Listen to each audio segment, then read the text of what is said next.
हमारी आज की कहानी है अपनापन। निया एक चंचल स्वभाव की लड़की थी। शहर की तेज रफ्तार जिंदगी में वह अपने पापा के साथ अकेली एक फ्लैट में रहती थी। उसकी माँ को गुजरे हुए कई साल हो चुके थे। उसका कोई भाई बहन भी नहीं था। हर शाम निया अपने ऑफिस से लौटकर पास के एक छोटे से पार्क में टहलने जाती थी। वो कुछ वक्त सुकून के साथ बिताना चाहती थी, प्रकृति की गोद में, हल्की हवा में और कभी कभी किताबों के साथ। एक दिन जब सूरज ढलने को था और आसमान हल्के नारंगी रंग में रंग चुका था, निया पार्क में टहल रही थी।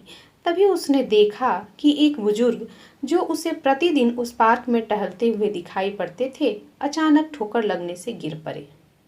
निया तुरंत दौड़कर उनके पास पहुंची और उन्हें सहारा देकर उठाया। अंकल जी, आपको कहीं ज्यादा चोट तो नहीं लगी? उसने चिंता भरे स्वर में पूछा। नहीं बेटा, जरा सी ठोकर लग गई थी।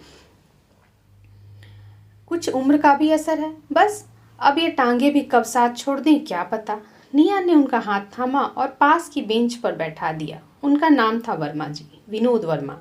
बातचीत के दौरान उन्होंने एक भारी सांस लेते हुए कहा, अब तो बेटा इस जिंदगी से कोई खास लगाव नहीं रहा, बस जी रहे हैं जैसे तैसे। निया ने उनकी ओर देखा और मुस्कुराते हुए बोली, अंकल जी, जब तक हम इस दुनिया में हैं हमें जिंदगी से प्यार करना चाहिए, हमें हर पल का सम्मान करना चाहिए। आप ऐसी उदासी भरी बातें क्यों करते हैं? मेरे पापा भी कभी कभी ऐसी ही बातें किया करते हैं, तो मैं उन्हें बहुत डांट लगाती हूँ। वर्मा जी उसकी बात सुनकर मुस्कुराए और बोले, तुम ठीक कहती हो, तुमसे मिलकर अच्छा लगा बेटा। उस दिन के बाद निया रोज शाम को वर्मा जी से पार्क में मिलती। दोनों के बीच एक सुंदर सी दोस्ती पनपने लगी। कभी मौसम की बात होती तो कभी पुरानी यादों की, कभी घर परिवार की। वर्मा जी के दोनों बेटे अमेरिका में जा बसे थे। बड़ा बेटा डॉक्टर और छोटा बेटा सॉफ्टवेयर इंजीनियर था। दोनों साल 2 साल पर कभी कभी अपने परिवार सहित घर आते थे तो घर में रौनक लगी रहती थी।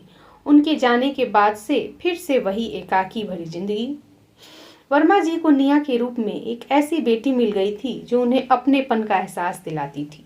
एक दिन बातों ही बातों में निया ने वर्मा जी से कहा कि अंकल, आप तो फिर भी खुशकिस्मत हैं कि आपके साथ सुख दुख बांटने के लिए आंटी हैं, लेकिन मेरे पापा तो मेरे ऑफिस जाने के बाद पूरा दिन घर में अकेले रहते हैं।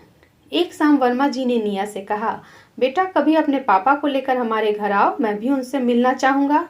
और हाँ, तुम्हारी आंटी भी तो कब से तुमसे मिलना चाहती है। अगले रविवार को निया अपने पापा के साथ वर्मा जी के घर गई। जैसे ही दरवाजा खुला, वर्मा जी की पत्नी मिसेज वर्मा उन्हें देख करके मुस्कुराई। अरे आप तो पास की बिल्डिंग में ही रहते हैं ना? कई बार आपको उस बिल्डिंग से निकलते हुए देखा है। निया के पापा भी चौंके। हाँ, हम तो सालों से पास में रह रहे हैं, पर शायद आज के जमाने में पड़ोसी भी अनजान हो जाते हैं। उस शाम चाय के साथ पुरानी बातें शुरू हुई और तीनों बुजुर्गों के बीच दोस्ती की एक नई शुरुआत भी हुई। अब रोज शाम निया के साथ तीनों उस पार्क में बैठते, हंसी मजाक करते, जीवन के अनुभव साझा करते। छुट्टियों के दिन प्रायः दोनों परिवार एक साथ बिताते। श्रीमती वर्मा निया को नई नई डिशेस बनाना सिखाती। कभी कभी दोनों एक साथ शॉपिंग के लिए भी निकल पड़ती। बरसों से माँ के प्यार को तरसती हुई निया को मिसेज वर्मा में माँ की छवि नजर आती थी।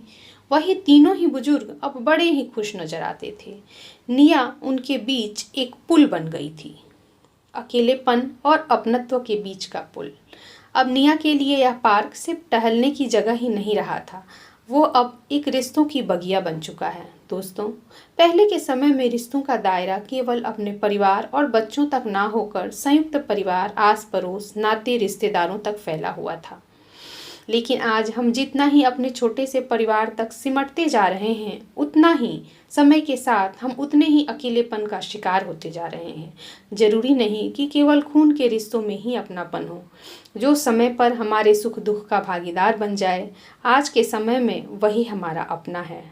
Thanks for watching and please like, share and subscribe to our channel.